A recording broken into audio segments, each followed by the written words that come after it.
everyone. Welcome back to the Listen for Real podcast. I'm Jennifer Brown. So glad you are here. We have a really special episode today. This is different. It's going to take me a minute or two to just prep you, because this conversation we are having today on immigration actually was recorded 2 years ago.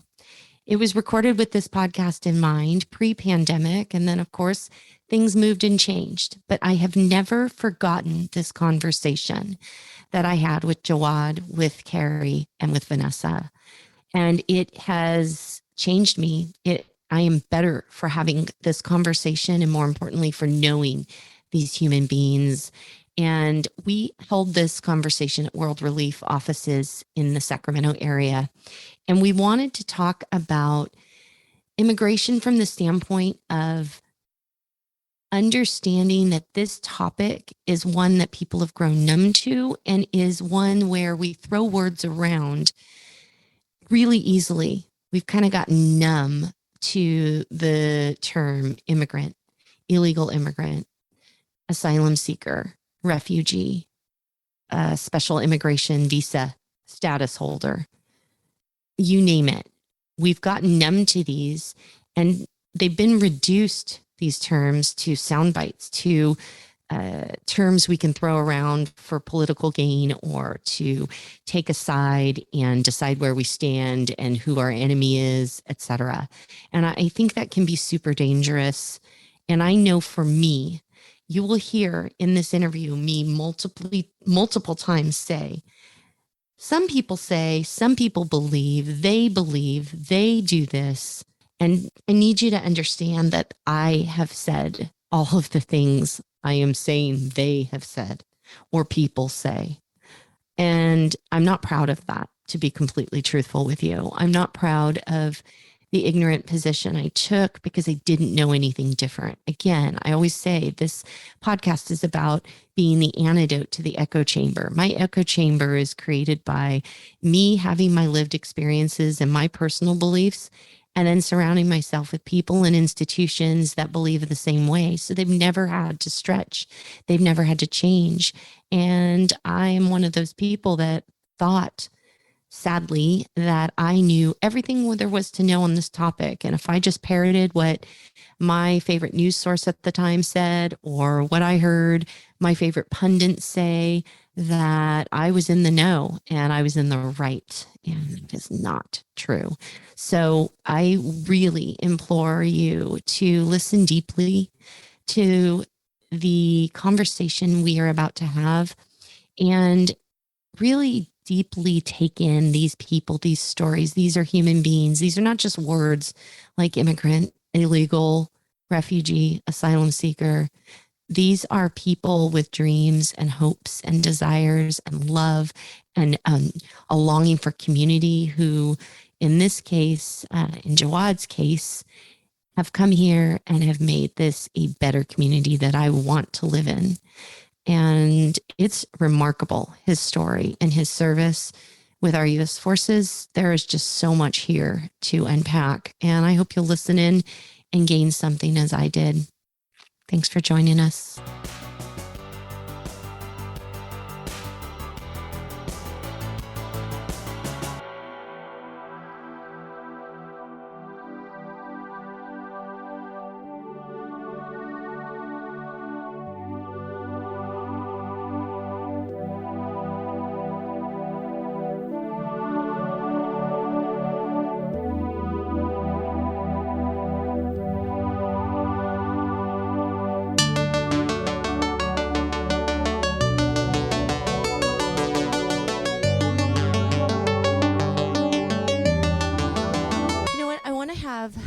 Vanessa, would you talk a little bit about the terms? Because I think people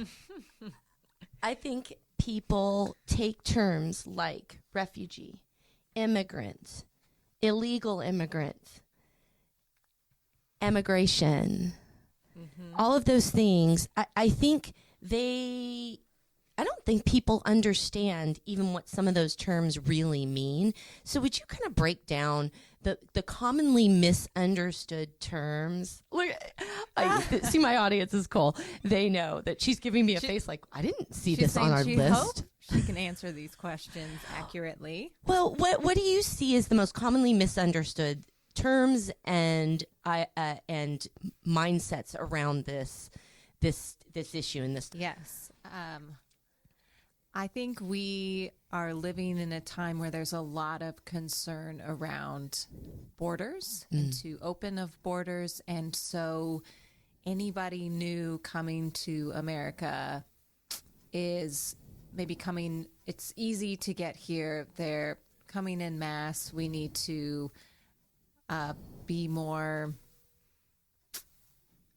mindful of who is allowed in and not in. And it's been illuminating for me to learn, for example, a refugee, when we think of someone who's fleeing circumstances and probably relatively quickly leaves their country and is somewhere new. But the reality is a refugee is often, for example, in a camp for up to at least 7 years. That blew my mind. So that is a perfect example of something I had no idea.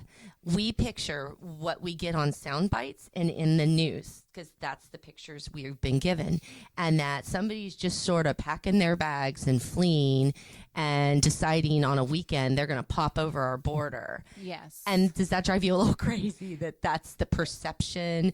And it is not even close to capturing the experience of the people who've come here, especially under duress. They're not doing this flippantly or nonchalantly by any stretch. Yes, it is a difficult decision for someone to decide to pick up their lives and leave, whether they have minutes to make that decision or months. Right. For me, I'm so narrative driven. I think of stories. I want to tell you about individuals and how this has been made real for me. Before I was in the Sacramento office, I lived in Nashville, and my husband and I were connected to World Relief Nashville office. We were partnered with a family from Congo, and they were 3 siblings, and the youngest, Paul, had spent a decade of his life in a camp, and he was coming to America to start high school at 17, having really only fled violence and then lived in a camp for 10 years. So when there's kind of talk of we can't let more people in, or who are these people? Are they dangerous? A refugee is a vulnerable person, someone that has had to make a difficult decision. I think of our clients here, those who are fleeing violence, having served with our troops in Afghanistan, and they have a little bit of a different status. But when it becomes that bombs are continuing to go off in front of your wife's workplace every day, and you've got to make that difficult decision, do I stay here and raise my family in a place that is no longer safe, or do I come to America? I would just challenge people to think about that for themselves. What would you do? I'll give you one more story. Again, I don't know that I'm best with terms, but this is what has drawn me to the work. I think of a woman named Irina who was experienced a lot of racism in her life. She was ethnically Korean, and she lived in Ukraine. She then married a man from China, and he was a Bible scholar, and he was facing pretty constant religious persecution, police coming to arrest him. They could not live in peace. They tried to go back to Ukraine. They could not live there in peace either because of government corruption. And so they had to make the difficult decision of where can we go to start our lives over? And so they came to the United States-Mexico border. They walked up and asked for asylum because that was their best option. And they were sent to detention centers for months, where then they spent all of their savings on legal counsel to eventually gain status.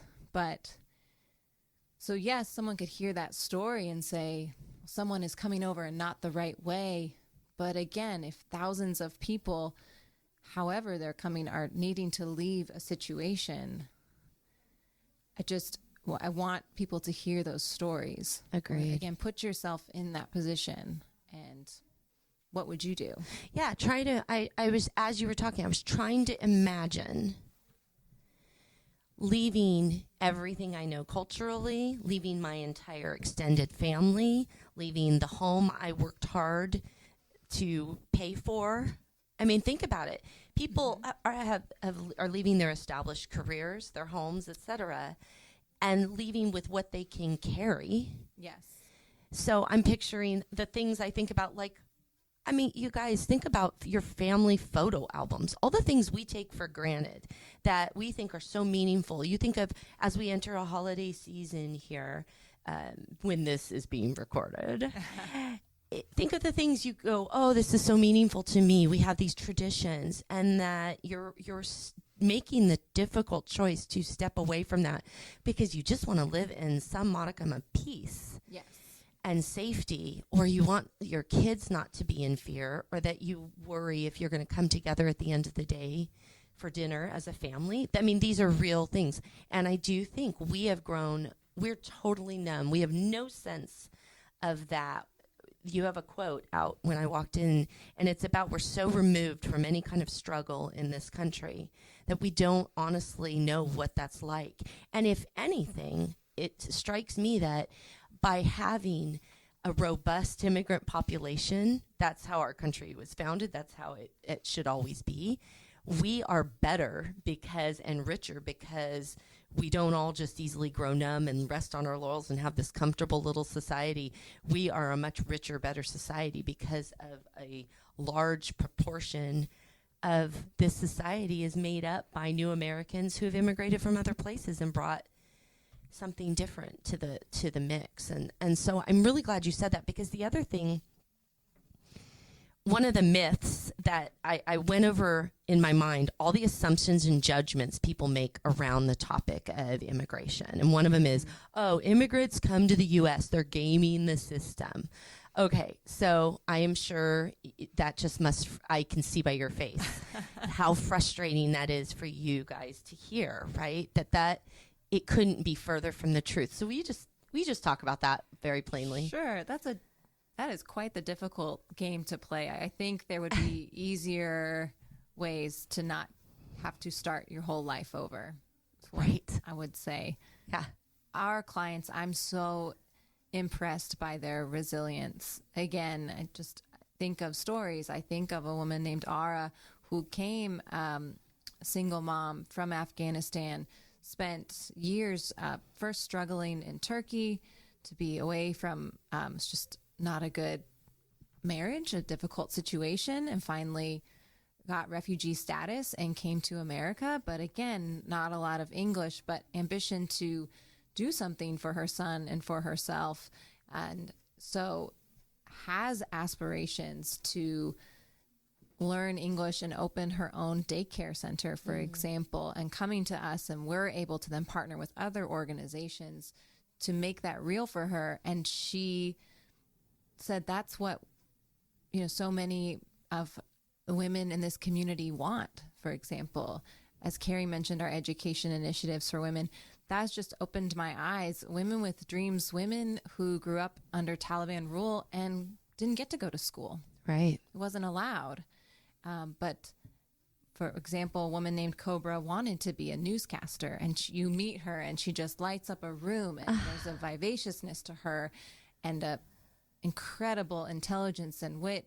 And so she came to America and tried to take a typical English class, having no literacy in her own language, but that desire.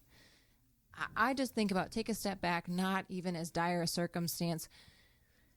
Do I put myself in uncomfortable situations where I want to learn a new language or learn a new skill? And I have the luxury because I'm comfortable here. Yes. And so I just think about the really basic little things that you give up. You come to a new place. You want to make a home for your family. I think these are new Americans that want to make us stronger and better. And as you said, it's in our DNA as a nation. It is. And we learn from what. So, Carrie, What are you thinking on this? Well, Jennifer, as I listen to Vanessa speak about stories, the thing that comes back to me every time, I want to highlight our staff. I want to highlight a little bit of each individual story, including my own of why we're here. Yeah, please. Is a large percentage of our staff are former participants in the program. And other people that are on our staff came as a volunteer and ended up leaving careers. And that was my story, is I started as a volunteer and I left a career to move into nonprofit. And the question becomes, why would someone do that?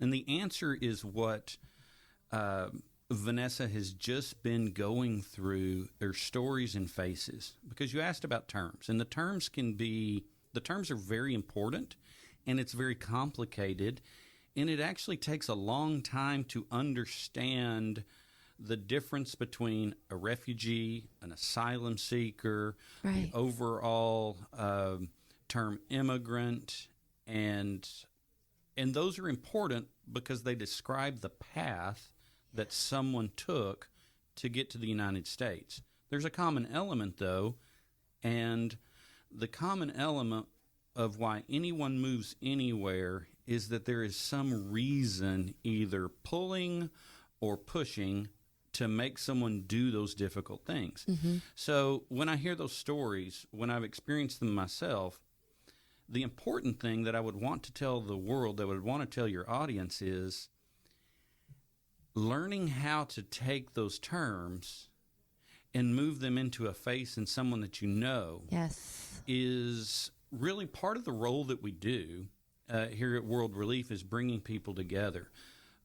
Because the reason we're numb, and I would completely agree that in today's world we've become not only numb to what is happening in immigration, as all paths, every door that I just mentioned is being lowered and has been in the news for the last 3 to 4 years. And so while things happen that shrink it further, it's become tired news. And what makes it not tired news are those faces and those names and the empathy of, what would I do if I were in that position? Yeah. And so that's what you ask about. The terms. The terms are important, but the faces and the stories are even more important. Well, and before we have Jawad talk and kind of share his perspective on this and his experience, I want to blow up one more, dispel one more myth or one more misconception. You will hear people say, well, we need to take care of our own. Okay. We need to take care of our own. We don't have enough. We barely are struggling to educate our own. They use that term a lot. Or our own veterans, or our own, we don't have enough funding. And I don't think that's necessarily true at all. I think there are definitely ways to take care of everyone. But will you talk about that? And this, I know it goes beyond budgets and states and federal dollars and state and entitlement programs. I want to look broader than that. So would you take that one and kind of blow that up and dispel all the misconceptions around that? Sure. I know I'm handing you loaded stuff, but I just feel like this is the stuff people are totally just resting on. They take a position on something that involves human beings and feel righteous in saying, oh, well, we have to be fiscally responsible and we have to be good stewards of our government resource, blah, blah, blah. Do you know what I'm saying? No, absolutely. Generally, when people take those positions about a group of people and not an individual, it's for two reasons, and one of them is economic. We can't afford it. The other is safety. Both of those are myths, and we can take those, but the economic one especially, there's no question that when someone new who is vulnerable comes into the U.S., there are social services that they're able to take advantage of. That is part of our great country, is to help people pull themselves up the ladder. That's what those services are there for. They're temporary, and they are an important step in the United States of being able to make yourself self-sufficient. However, long term, it is well documented that immigrants bring more to the economy than they ever pull out of the economy.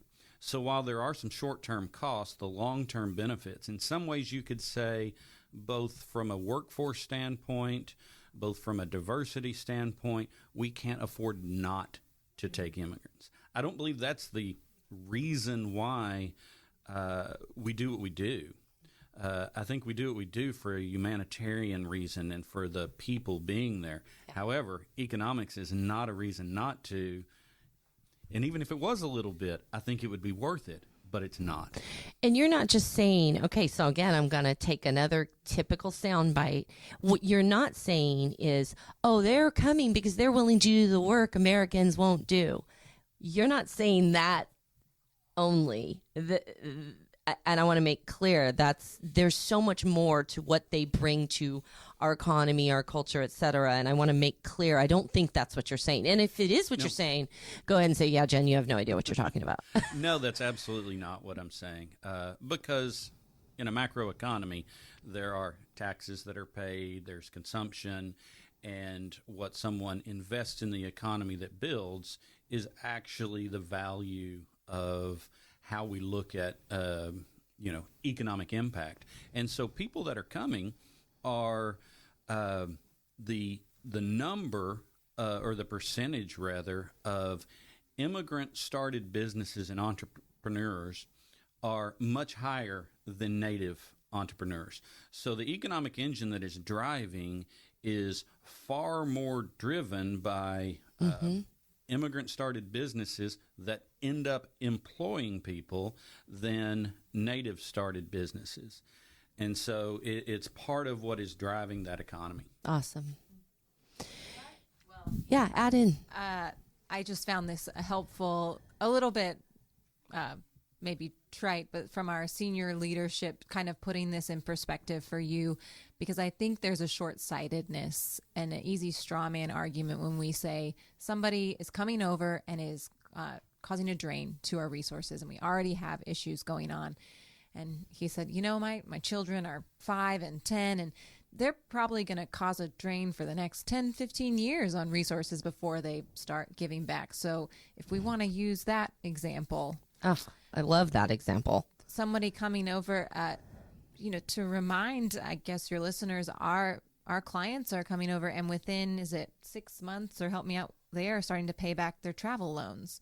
Wow. So it's not a free ticket to America. It's a simple thing, but the emphasis is on self-sufficiency, and it is providing necessary government services, not so that then they exist on those, but so they can get that start that a lot of us, we have already from living here and being enmeshed in the systems and being Americans and knowing how to navigate everything, and they do not. So they need that help.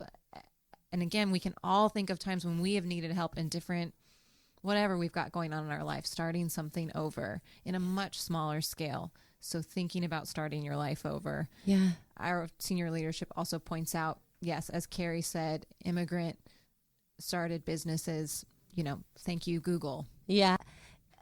What you just said is really important, that to think that somebody's coming over here to kind of freeload, and like in the first 6 months, no, we're already paying back. These are people who are hard workers, who have dignity, who have integrity, who are going, I wouldn't want that free handout. Yes. I think that's another misunderstanding and misconception, is that people think, oh, they're coming here for all the free stuff. Yes. That's silly. And I'm thanking you for really making that clear. And so Jawad is talented and amazing, and is one of these people who brings so much, not only to this conversation, but to our community, to World Relief, to our country. I just feel so lucky that we're getting to have this conversation. So would you kind of introduce him? And yes, Jawad came to our office in 2017. He was working with our troops in Afghanistan on front lines, serving right alongside Americans. I don't want to give away too many parts of his story, but being a translator, and so came through our office and ended up joining us on staff. Were you first a caseworker? You can kind of, yeah. Yeah. Because Jawad understands the experiences of our clients better than firsthand, better than we can. But Jawad is incredibly driven and dynamic, and so we quickly shifted from, yes, he's offering those basic needs and assistance to our clients in that initial kind of 90 days, like Carrie talked about, those services, to we want to actually know how to serve the community. And Jawad is very much a community organizer. So he started a program for us of recruiting Afghan ambassadors so we can know what the community wants and how we can actually serve them and help them thrive and help them make Sacramento their new home.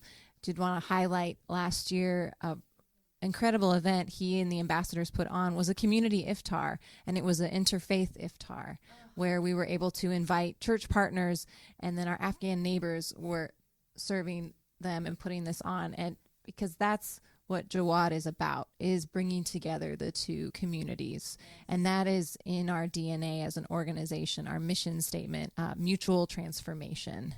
So Jawad can tell his story much better than I can, but he's invaluable to our staff because, again, he has been literally on the front lines, injured in the line of duty, serving Americans, and then here moving from receiving that assistance to now wanting to pay it forward. And as Carrie said, join our staff and continue to help others and see them thrive. Not to mention he's a full-time student, new father of twins. What? So Congratulations. Thank you. So we all have the same amount of hours in the day as Jawad. Just reminding listeners. What are we getting done? Go ahead. Thank Talk you, about your story. Yeah, I want to hear about Thank this you life you lead. Thank you for this great chance. So I'm able to share my story. So I want to clarify about the two kind of what I think a refugee. So there's a one, yes, of course, nationally we know refugee for those people who are leaving the country. They are flying to another country, staying for a while, like as Vanessa, she mentioned, 7 or 8 years to get the status to travel another country.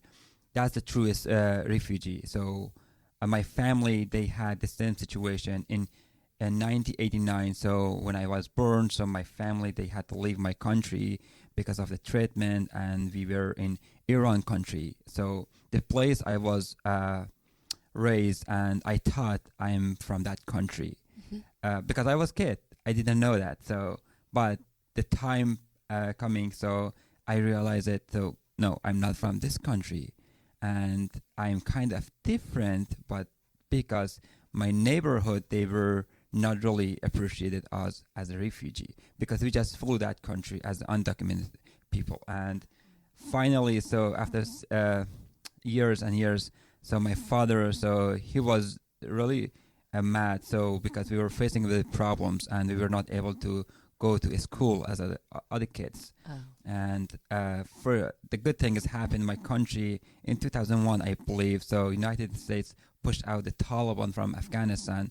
And my father, he says, oh, that's a great chance. Let's go back to Afghanistan. I want you guys, like as a kids, as a father, I want you to have a good future. I don't want you work here as undocumented refugee and you're not able to go to a school and you just be a farmer. So I appreciated and my father, what he had a dream with for me and for my sibling. So we finally came back to Afghanistan in 2003.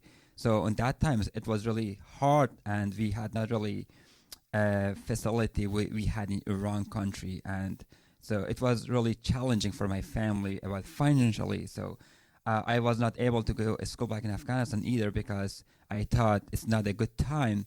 Just I leave my father alone to just he works, and the rest people they are going to me and my sibling going to school, and then I started working the daytime and I was going to school at nighttime. So it was hard for me, but I had a goal. I had a hope it was good, and I had a good feeling like I was in my country. Yeah. How So- old were you at that point? I believe maybe 15 or 16. Okay. So like I was kind of young.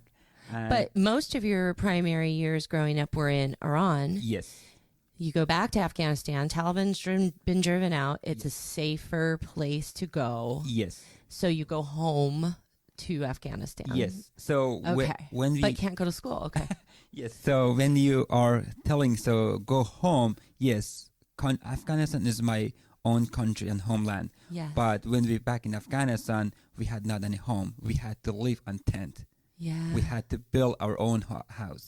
Wow. So that's why I'm telling. So it was really hard for me and my family to build like a house we could live in that house. So it was hard and challenging. So and I even to be honest, I didn't know I'm coming to United States.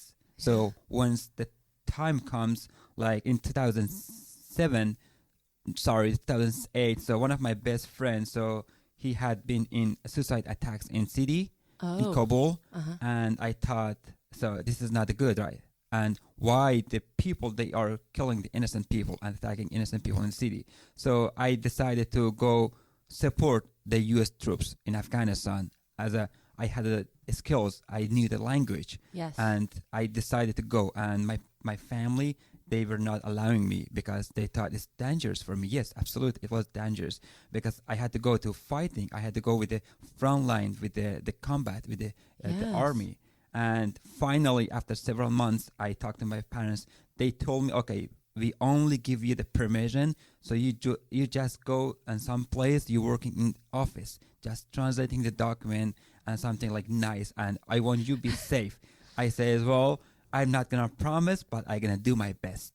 So they let me go, and it was my unluck because the first assignment I had with the QRF team, like Quick Reaction Force. Mhm. So the team was like any bad things happening in that area. So my team was the first team, the front line. We had to go rolling that area, securing the area, and the rest of the teams they coming to check out what's happening. Yeah. So it was challenging because I was a kid and I didn't Yeah, know. you're still a teenager. Exactly. Note to everyone, he's still a teenager. Yeah, it's He's like- not trained in the Afghani military. Exactly. He's not trained. Yeah.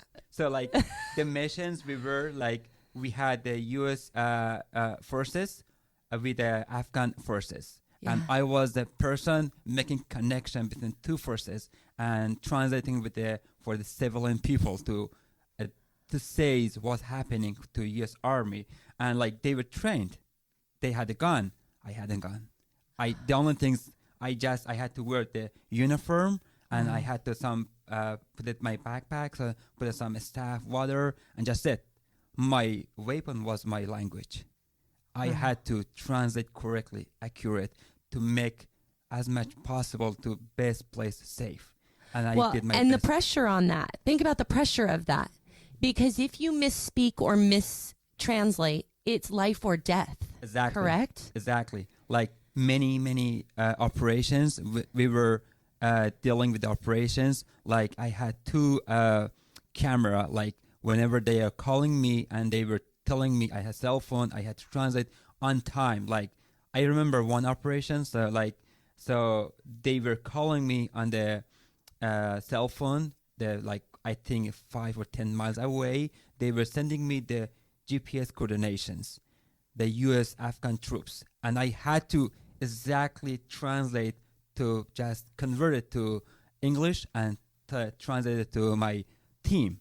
And they are sending the mortars, they're sending the troops, they're sending the jet to just bombarding that place. Oh my goodness. And I had to be really careful to not miss. If I'm gonna miss 1-0 point, Right. they're gonna kill innocent people. Exactly. It was so stressful, challenging for me, but like for me, like sometimes we were just with the Chinook or the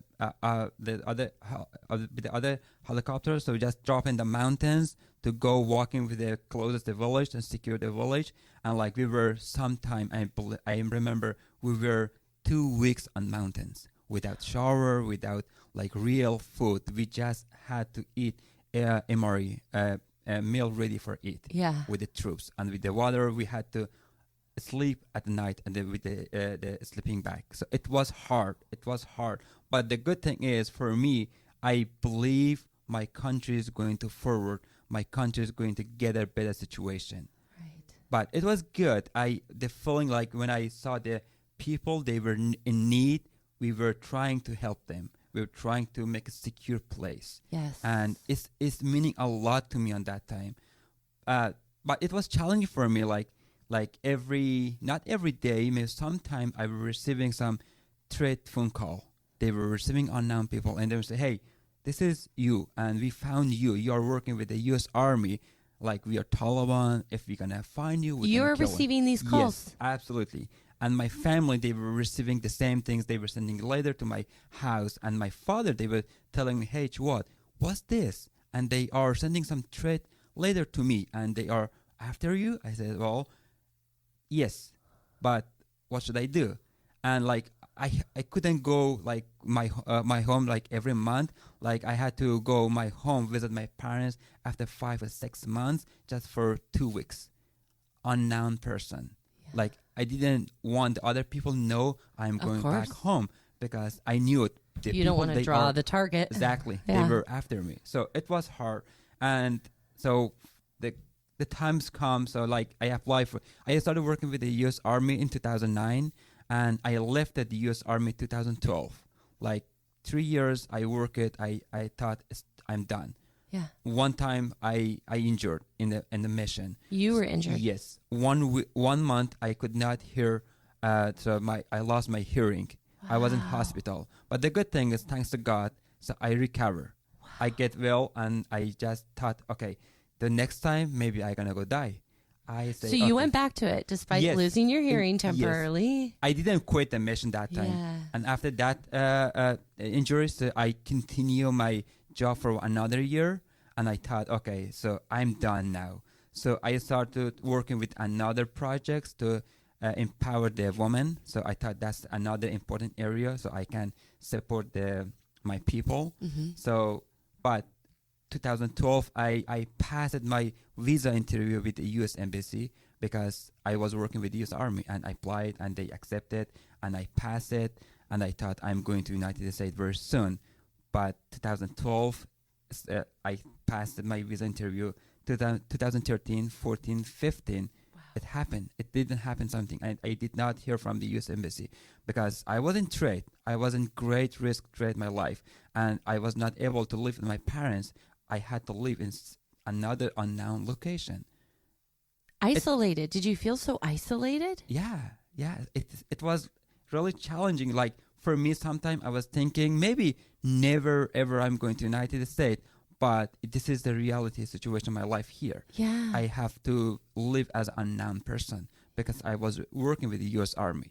Yeah. And still there are many people who are left behind, I believe, and they Yes. are not able to come to the United States for many reasons. Yes. So I'm pray for that people, they can come to United States or some country Yeah. to safe place. Yes. So 2016, so I want to just give you my short story. So 2016, me and my wife, we came to United States. Oh, so you met your wife there, Yes. and you came together. Yes. Got Yes. it. So here's the things, like, so He's smiling so big. So- I love that. I love love stories. 22nd August 2016, we married officially, Mm-hmm. and we had a big celebration marriage, and 26th August 2016, like 5 days later, so we start traveling to the United States. Oh my goodness. That's a honeymoon. Yes. So when we get our visa, we start traveling to the United States. So we came with thousands hope. We thought we are coming to a best place in the world. Yeah. Our dreams comes true, Yeah. and we were so happy, and we didn't know what's the reality behind this. The time we landed in the United States, so my wife, she asked me, "Hey, Chua, so we are here. What's the next?" I says, "Well, I don't know. Just walk through this gate, so see what's happening." Yeah. It was stressful for me, stressful for my wife, because we had no connection. We didn't know who's coming to visit us, or somebody coming to airport pick up us, or we just wait here to just waiting for somebody gonna call us, and we had no idea.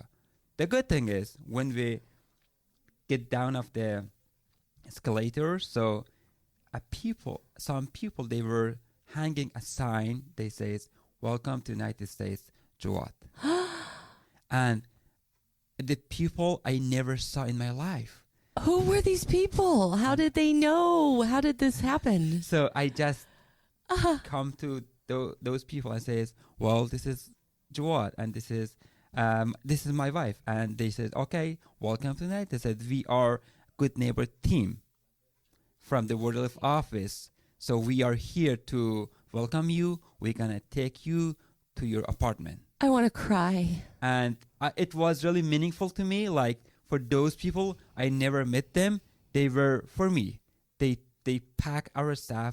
They says, "Hey, don't worry, you're welcome, and you are part of our nation. Thank you for your services." And it's meaning a lot to me. I says, "Oh my God, thank you." So when we came to our apartment, we saw a nice apartment. They set up all the things. All We for need- you guys. Yes, for me and my wife. And I said, "Oh, thank you guys, thank you." And it was one of those people, remember, like Kerry Ham with his wife. Really? So they were part of the team, and still we were friends. We are friends. We will be friends. And Kerry's wife, Sherry Ham, she is the best person I ever see in my life, and she is really important and meaning to me and my wife, because she's a good friend of my wife. Oh. She were coming to my house for each week to assisting and help my wife to learn the language. And still she is coming, but not like as much they were coming to my house. So it was really good. The feeling good. But when the times like I'm seeing, so it wasn't really smooth and easy, Right. because I may say, put myself, I know the language. I was working, Yes. and I have the ability to get work very soon. Yes. But for now, I don't think so it's going to happen, or this is the reality for all families. Some Correct. families, they have no language. They are not really connected with the volunteers, and they are still facing with the problems. So I pray for all people who are coming to the United States, they can see the value and they are feeling welcome to this country. Yes. So in 2017, I just working in this office as a volunteer for a few months, and after that I came as a contractor to drive the families, to assisting the other families. So I was really happy to assisting my own friends and the people who are coming from Afghanistan, or Yeah. different people, Yeah. like they are in need. Yes. I was assisting them, and in 2018, so I become as a official member of this team, like become as a staff. So my title was a cultural advisor, to assisting more my people, to let them know so what's the reality, how they can work here, how they can put the effort here to achieve their dreams. Wow. So it's still, I'm going to, like, when sometime, so I'm the person, I'm going to airport still to welcome the families. Yeah. Like I thought, oh, well, so I want to put back those services I receive it. I want to give this chance to other families who are coming to the Yes. United States. This is the great time. I want to say thank you for those all people who are put their name as a volunteer. They are coming to my office or different office. Just they want to serve the human. They want to serve the people who are coming to this country. And it's, believe me, this is really meaningful to people. Yes. Like they feel disconnected, and they are seeing the people they never saw in their life, Mm-hmm. but they become a friend. Yeah. So, like some night we are receiving some multiple families one night, and we are having some volunteers, and they bring the waters, snacks, sign, and they're so kind people. And they just say, "Hey, Jawad, let's welcome this family tonight." Yeah. And we just welcoming the families. Sometimes the families are crying Yeah. because they're saying, "Hey, Jawad, We didn't know you are so kind. We didn't know who are coming to visit us. We didn't know who are coming to airport. The first face I'm seeing in this Yeah. airport, the American people, the Yeah. volunteers. That's a meaningful, and I'm really appreciated those people. Yes. Oh, I'm overwhelmed by the beauty of that. And you said it, Jawad, perfectly. You said they're coming to meet another human being and say, welcome, I see you, I hear you, I want you here. We're so excited to know you and welcome you into our community. We're human beings who need connection and community. Wherever we are, whoever we are, and it doesn't matter gender, creed, national heritage, none of that matters because we're human beings who just want to connect and be in community with others. And that's what I love about what you guys do. I mean, it's about, okay, how can we all come around and bring you into the fold and make you a part of our community? You know, so Jawad, is there anything else that you go, okay, this is on my heart. This is what people don't get or don't know that I want people to understand from the bottom of my soul. Is there something that just is with you right now that you go, I want people to understand this? So there are so many things. I don't want to really talk a lot, but the first things I want to defend SIV people who were working with the U.S. Army, who were supporting the U.S. troops back in Afghanistan, Iraq, for those countries. Like, always, so like, we were put our life in great risk to support. Absolutely, yes, we were definitely supporting our country, Yes. but we were hoping to came a better place to United States with dreams, a lot of dreams, and making a good future for our kids. That's right. And like, if you're asking some people, like your people, whenever they are receiving, welcoming U.S. soldiers, they are coming from deployment. Mm-hmm. So definitely people, they are seeing the soldiers as a hero, Yeah. welcoming hero. Yeah. But does all people see SIV people who were in the battle, who were in operation, who were serving the U.S. Army back in Afghanistan, coming to this country as a hero? Right. This is something left behind. I do appreciate it, the United States. I do appreciate the people. They are so kind. They are welcoming us. But it might be something we may receive more, we may value more for those people who were serving U.S. Army back in Afghanistan. Let me tell you another quick story. Please, please. So I remember 2010, we were in operation back in Afghanistan, in Kandahar. I think it was in Arghandab district. So we were at ambush. So the Taliban, they were attacking us, like hundreds Taliban, and they were so close by to our team, and I could hear them. So they were telling each other, "Don't kill them. We want to capture them alive." You them could alive." hear this? Yes, they were so close, and we were with the U.S. Army, with my team. We were with the U.S. Afghan Army, and we were fighting. We were fighting to survive. Like, we were requesting jet to back up, and they supporting us. Because it takes few minutes they come to support it, but it was hard. But I hadn't gone. A person who was my best friend, Ali Reza, so he was come to me. He was Afghan Army. He says, "Hey, Jawad, are you scared?" I said, "Yes, I am scared. They are coming closer and closer. They are killing us." I said, "Hey, Jawad, as long as I am breathing, as long as I am alive, you will be safe." Wow. I felt, oh my God, thank you. And we survived it. For that mission, we survived it. Absolutely. Some of our friends injured, some of the people they killed, we survived it. Like last year, it was, the story I'm telling you, it was 2010. And last year, I saw a news on Facebook. Ali Reza was died in Afghanistan in mission. The person who gave me hope, the person who protected me in 2010, he told me, "Hey, Jawad, as long as I'm alive, you'll be okay." And last year, I saw his post, his brother post on Facebook, says Ali Reza died in Afghanistan. Ali Reza died with the U.S. Army in battle. it's meaning a lot to me. Yeah. There are many people they are lifting behind. There are many people they are serving U.S. Army and fighting against terrorism, Yeah. but they are struggling to find a safe place. Yeah. So this is kind of my message to people who are listening to me. I want thank you to guys. Thank you for supporting the refugee.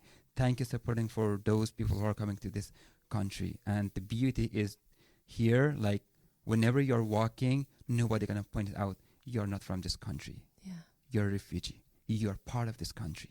And you're not gonna feeling you're not connected to this country. This is I love about the United States.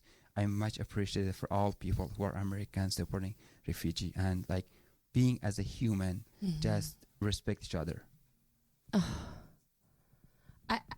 Is there anything else to possibly say? Anyone who knows me knows I'm never rendered speechless, but I'm speechless, and all I can say is my absolute heart thanks you. I feel I've not only gained a new friend, but this is the kind of human being I want to surround myself with right here. Yeah. These are the kind of people that I feel honored to call my friend and to say we're in community together and we're serving together. And I thank you for your service. I thank you for, is it Aziz? Am I saying that right? Your friend's name? Ali Reza.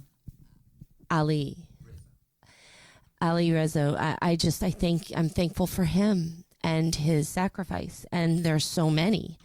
And I thank you for giving that voice and sharing another person's story and just for the risks you took and the things you now bring to this life and to this world, and now bringing children into this world, and what a gift that is, and raising these incredible human beings to have heart and integrity and character. And you ooze heart, character, and integrity. And I'm just grateful. So thank you for doing that. Vanessa, you want to wrap us up with your thoughts? I do. I'm so grateful for Jawad sharing his story. And Sacramento is such a unique context of special immigration visa holders coming, those, as he said, who put their lives at risk. And Ali Reza was waiting for his SIV status to come through, right? Yes. He was waiting. So again, that idea of immediacy, no matter the context, whether it is our refugee neighbors in Afghanistan who are serving our troops or those in a camp, they're waiting, and we have the ability to welcome them. And that is what's so disheartening right now on the national level. Yeah. Is we have capacity and we used to lead the world in this, and now we have fallen behind. And it's so simple too, as Jawad said, and it's free in some ways to make someone feel welcome, to show up and say, you're here. I'm so glad you're here. And that is what there are so many ways to come into the work. And as he said, like whether you're serving alongside troops or whether you have just been in a backdrop of violence most of your life, because that is the situation, whether you're in an unstable country in South America, in Africa, in Afghanistan, in Syria. Again, these are not choices that are made lightly. These are people that are seeking safety. Yeah. So yeah, I think about that. And then again, the small ways that America can continue its legacy of welcome. I just have one more story of the woman who sought asylum here, won her case, and she and her husband got on public transportation in Sacramento, and they had not bought their tickets at the kiosk as you're supposed to. And she just assumed from her experiences in other countries, they were going to get a talking to or laid into or thrown off the bus, because that was something she had witnessed. That wasn't a strange thing, kind of a more violent, aggressive approach. And instead the conductor went up to her and said, "Oh, let me help you." And it's so simple. It's so simple. It can be so simple. And America can be so wonderful in that sense of that welcome. Yes. And that helpfulness. And we don't know somebody's story and what they're going through, and what a sign at the airport that says "Welcome Jawad" can mean, or what a kind conductor helping you buy your ticket for the first time on public transportation can mean. Yeah. So even if it's also, as listeners are thinking, what do I do? Yes. Just So I was start just by thinking, showing up and being kind Be to your kind. neighbor.